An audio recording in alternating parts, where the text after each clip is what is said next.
तुम पेड़ मैं शाखा, तुम बिन मैं अभागा, ये बताने वाली ये कथा है दोनों माँ बेटे की।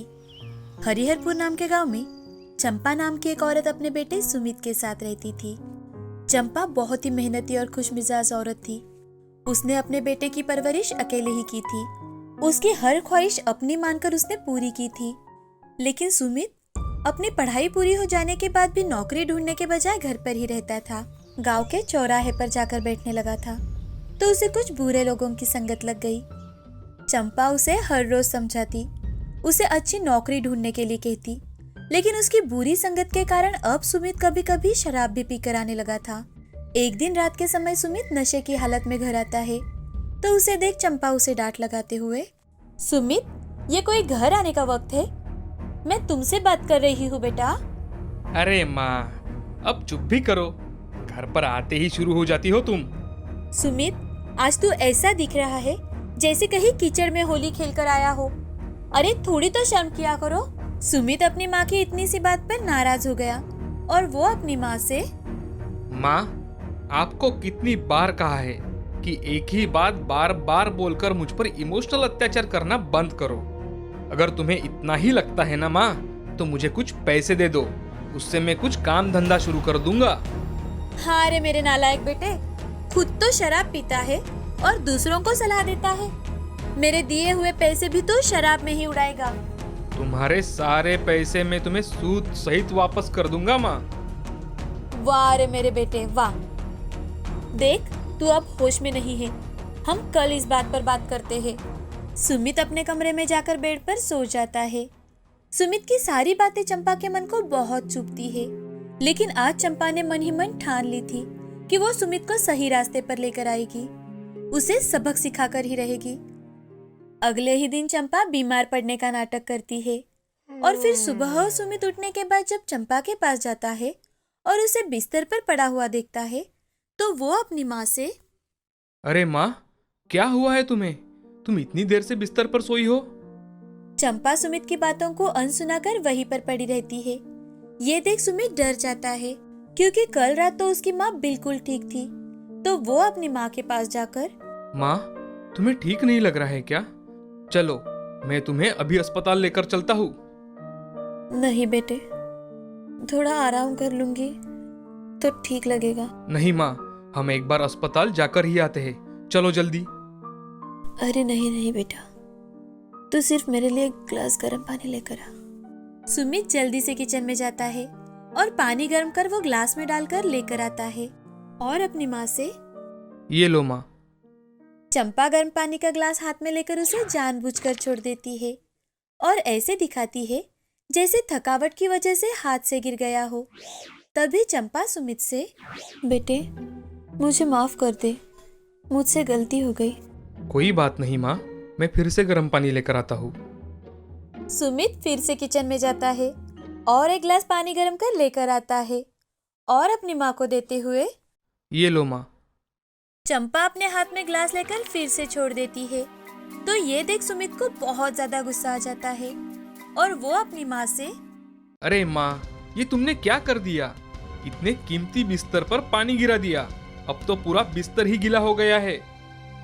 तभी चंपा सुमित को जवाब देते हुए, बेटे मैं तो बीमार हूँ, लेकिन क्या तुम जानते हो, जब तुम सिर्फ 6 महीने के थे, छोटा सा बच्चा थे, तब तुम न जाने कितनी बार बिस्तर गिला करते थे, लेकिन मैं तुम पर कभी गुस्सा नहीं होती थी। रात को तुम जब बिस्तर गीला करते थे और रोते थे तो मैं तुम्हें सूखे बिस्तर पर सुलाती और खुद गीले बिस्तर पर सो जाती थी। और आज देखो, तुम्हें मेरी कुछ नहीं पड़ी, तुम्हें इस बिस्तर की पड़ी है। तुम मुझ पर गुस्सा कर रहे हो कि बिस्तर गीला कर दिया। माँ की ये बातें सुनकर सुमित की आंखें खुल जाती है। उसे अपनी गलती का एहसास हो जाता है और अपने आप ही उसकी आंखों से आंसू बहने लगते हैं। वो हाथ जोड़कर अपनी माँ से, माँ, मुझे माफ कर दो माँ। मैंने तुम्हें क्या क्या नहीं कहा, मगर तुम चुपचाप सहती रही।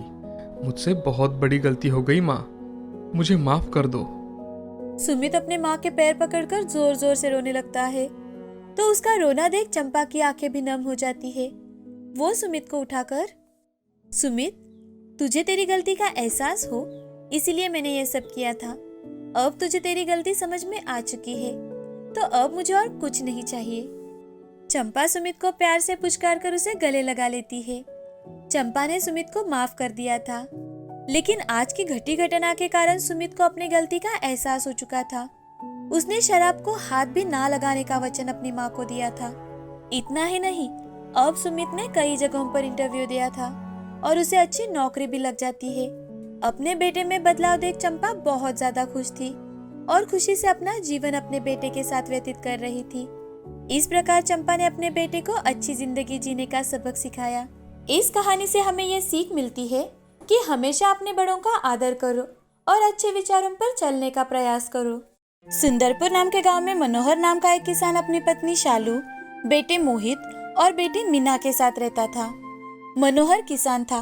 वो अपने खेतों में बड़ी मेहनत करता, लेकिन अब अचानक से 2 साल लगातार बारिश ना होने के कारण उसने कई जगहों से कर्जा ले रखा था।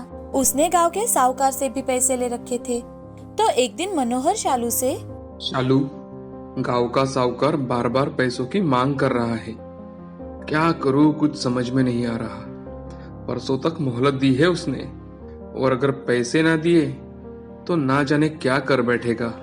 मनोहर के ऐसे कहते ही शालू एक डिब्बा खोलती है और उसमें से झुमके निकालकर, मेरे तो सारे गहने बेच दिए हैं हमने, लेकिन हाँ, मीना के लिए मैंने 3 साल पहले रमेश काका के खेतों में जा जाकर झुमके बनवाए थे। अगर आप वो बेच दो तो। इस साल तो ऐसे ही है, किसी के खेतों में पानी ना होने के कारण कोई काम नहीं है। लीजिए, बेच दीजिए इन्हें। लेकिन बड़ी मुश्किल से तो तुमने ये झुमके खरीदे हैं।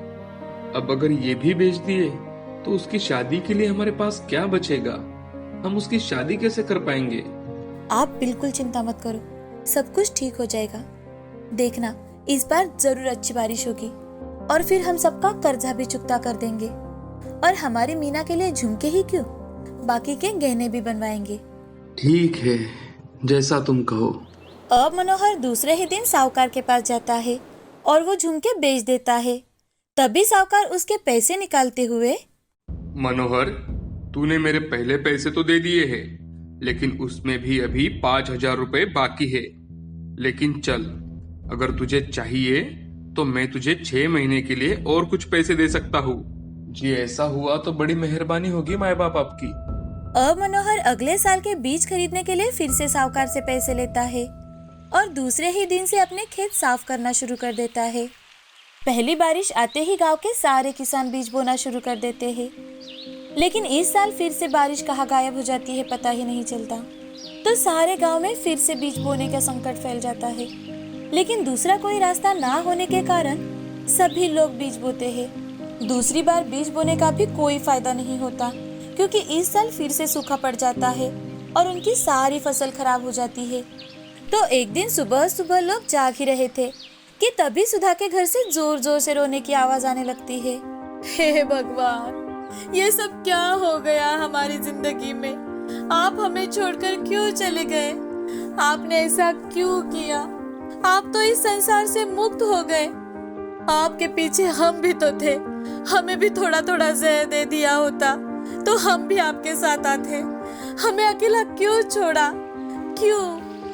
सुधा का रोना सुन सारा गांव एक जगह इकट्ठा हो जाता है और वहाँ पर चर्चे शुरू हो जाते हैं। आखिर करता भी क्या? साहूकार से लिया कर्जा इतना बढ़ गया था कि उसे आत्महत्या करनी ही पड़ी।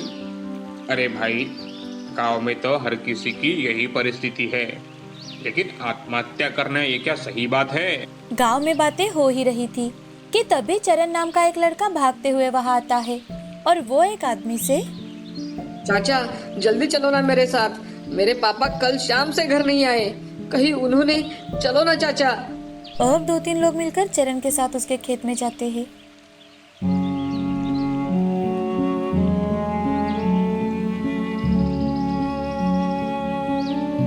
आज पूरे गांव में मायूसी फैली हुई थी। सारे लोग उन दोनों का अंतिम संस्कार कर घर लौट आते हैं। घर आकर मनोहर, शालू, अब ये आत्महत्या का सत्र शुरू हो चुका है। अब भगवान जाने ये सब कब खत्म होगा।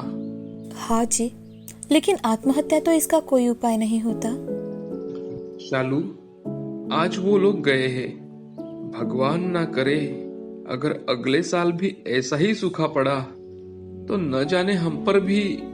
मनोहर बोल ही रहा था कि तभी शालू मनोहर के शब्द तोड़ते हुए, बस बस, ये जिंदगी सिर्फ एक बार ही मिलती है, बार बार नहीं। अगर ऐसी नौबत भी आती है तो हम कहीं और जाकर बस जाएंगे और वही कुछ और काम कर लेंगे। अब सभी मन ना होते हुए भी थोड़ा बहुत खाना खाकर सो जाते हैं। मनोहर के बेटे मोहित ने मनोहर और शालू की बातें सुन ली थी। मोहित 11वीं कक्षा में पढ़ता था। उसे साइंस में बड़ी ही रुचि थी। वो नए नए एक्सपेरिमेंट किया करता था। अपनी माँ पिताजी की बातें सुनकर वो बहुत घबराता है और घबराते हुए मन ही मन, हे भगवान, मेरे माँ पिताजी को हमेशा सुखी रखना। उनके मन में कभी भी आत्महत्या जैसे विचार आने मत देना भगवान। प्लीज भगवान, उन्हें हमेशा हिम्मत दिए रखना। अब दूसरे दिन से मनोहर जब भी खेतों में जाने निकलता तो मोहित भी उसी के साथ खेतों में जाता। तो एक दिन मनोहर, मोहित बेटे, तू हर रोज मेरे साथ खेतों में आता है तो तू पढ़ाई कैसे करेगा बेटा? किसान बनने में कोई फायदा नहीं है बेटा। पढ़ लिख कर बड़ा आदमी बन जाएगा तो कम से कम हमें इस दर्द भरी दुनिया से तो बाहर निकल पाएगा। हाँ पिताजी, इसलिए तो मैं आपके साथ हर रोज खेतों में आता हूँ। मोहित कुछ एक्सपेरिमेंट करते करते कहता है। वो एक जगह छोटा गड्ढा कर उसमें प्लास्टिक डालकर पानी डालकर देख रहा था कि वो कितने दिनों तक ये पानी इस्तेमाल कर सकता है। अब वो खेतों में एक बड़ा और चौड़ा गड्ढा बनाना शुरू कर देता है, जिसे देख मनोहर, मोहित बेटा, एक तो हमारा खेत इतना छोटा है, ऊपर से तुम ये सब क्या कर रहे हो? पिताजी, आप मुझ पर बस एक बार विश्वास रखो। मैं जो ये कर रहा हूँ ना, वो आपको इस बर्बादी से बाहर निकालने के लिए ही कर रहा हूँ। मोहित और मनोहर बोल ही रहे थे कि तभी एक आदमी मनोहर को आवाज लगाकर, अरे मनोहर, ए मनोहर, वो रामलाला ने आज खेतों में इस्तेमाल होने वाली दवा खाकर अपने साथ पूरे परिवार को भी खत्म कर दिया है। अरे ये क्या कह रहे हो भाई? अरे हाँ, अभी तो वहीं से आ रहा हूँ। पता नहीं ये नसीब कहाँ लेकर जाएगा हमें भाई। ये बात सुन अब मोहित का इरादा और भी ज्यादा पक्का हो जाता है। अब वो उस गड्ढे के आसपास का पानी भी उसमें कैसे आएगा, इसका आयोजन करता है। अपना दिमाग दौड़ाकर बारिश के पानी को गड्ढे में इकट्ठा करने का प्लान बनाता है। कुछ ही दिनों में बारिश शुरू हो जाती है। इस साल सबने थोड़ा लेट ही बीज बोने का निर्णय लिया था। नसीब से इस साल बारिश भी ठीक ठाक हुई थी, तो सभी के धान अच्छे थे। यहाँ मोहित ने अपना दिमाग लगाकर जो पानी इकट्ठा किया था, इस साल उसी कारण मनोहर साल में 2 बार उत्पादन निकाल पाता है। अब ये बात गांव के साथ साथ गांव के आसपास के गांव में भी फैल जाती है। अब कई सारे लोग मोहित का एक्सपेरिमेंट देखने आने लगे। लोग उसी प्रकार खेतों में पानी इकट्ठा करने लगे। साथ ही साथ मोहित ने अपने गांव वालों की सहायता से अपने गांव के पास वाली पहाड़ों पर जगह जगह पानी का बहाव रोकने के लिए गड्ढे बनाए और इसी कारण पहाड़ों से आने वाला पानी बहकर ना जाकर उन्हीं गड्ढों में भरने लगा और इसी कारण धीरे धीरे उनके गांव के कुएं भी भरने लगे, उसमें भी पानी आने लगा। धीरे धीरे कर जमीन में पानी की मात्रा बढ़ने लगी और कभी सूखा पड़ने वाला गांव, आत्महत्या करने वाले लोग, इस नाम से जिनकी पहचान थी, अब वो बदलकर खेतों की सोने की चिड़िया बन चुकी है। अब सभी और खुशियाँ ही खुशियाँ फैली हुई है। अब चाहे एक साल बारिश ना भी हो तो भी सुंदरखेड़ गांव या फिर आसपास के गांव को कोई फर्क नहीं पड़ता था। मोहित की हिम्मत, मेहनत और दिमाग के कारण गांव वालों को कभी सूखे का सामना नहीं करना पड़ा।